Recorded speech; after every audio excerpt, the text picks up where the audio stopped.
കാണികളെയും മത്സരാർത്ഥികളെയും ആവേശത്തിലാക്കി തിരൂരങ്ങാടിയിൽ നീന്തൽ മത്സരം. തിരൂരങ്ങാടി ആമ്പൽപ്പാടത്ത് ചെറുമുക്ക് ജിഗർ ബോയ്സ് ക്ലബിന്റെ ആഭിമുഖ്യത്തിലാണ് മൂന്നാമത് അഖില കേരള നീന്തൽ മത്സരം സംഘടിപ്പിച്ചത്. ജില്ലയുടെ വിവിധ ഭാഗങ്ങളിൽ നിന്നായി 50-ൽ പരം ടീമുകളാണ് മത്സരത്തിൽ പങ്കെടുത്തത്. സ്ത്രീകളും കുട്ടികളും ഉൾപ്പെടെ നിരവധി പേർ മത്സരം കാണാനെത്തി. നീന്തൽ മത്സരം തിരൂരങ്ങാടി ബ്ലോക്ക് പഞ്ചായത്ത് അംഗം ഒള്ളക്കൻ സഹറ ഷിഹാബ് ഫ്ളാഗ് ഓഫ് ചെയ്തു. വളപ്പിൽ സക്കീർ അധ്യക്ഷനായി. പഞ്ചായത്ത് അംഗങ്ങളായ മേലകത്ത് ബാലൻ, ഒള്ളക്കൻ സിദ്ദിഖ്, സൗദ മരക്കാരുട്ടി, അരിക്കാട്, PK ഇസ്മായിൽ, ഒള്ളക്കൻ ഷിഹാബ് എന്നിവർ നേതൃത്വം നൽകി. ചെറുമുക്ക് ആമ്പൽപ്പാടത്ത് ജിഗർ ബോയ്സ് അഖില കേരള നീന്തൽ മത്സരം സംഘടിപ്പിച്ചു. ജില്ലയുടെ വിവിധ ഭാഗങ്ങളിൽ നിന്നായി 40ഓളം ടീമുകൾ പങ്കെടുത്തു. പങ്കെടുത്ത മത്സരാർത്ഥികളിൽ നിന്ന് ഫസ്റ്റും സെക്കൻഡും ക്യാഷ് പ്രൈസും അവർക്ക് കൈമാറി.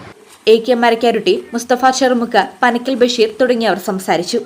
മത്സരത്തിൽ സേവന പടിഞ്ഞാറേപ്പാടം 1ാം സ്ഥാനവും തിരൂർക്കാട് 2ാം സ്ഥാനവും ആസാൻ ചെമ്മാട് 3ാം സ്ഥാനവും കരസ്ഥമാക്കി. വിജയികൾക്കുള്ള സമ്മാനം ക്ലബ് അംഗങ്ങളുടെ നേതൃത്വത്തിൽ വിതരണം ചെയ്തു.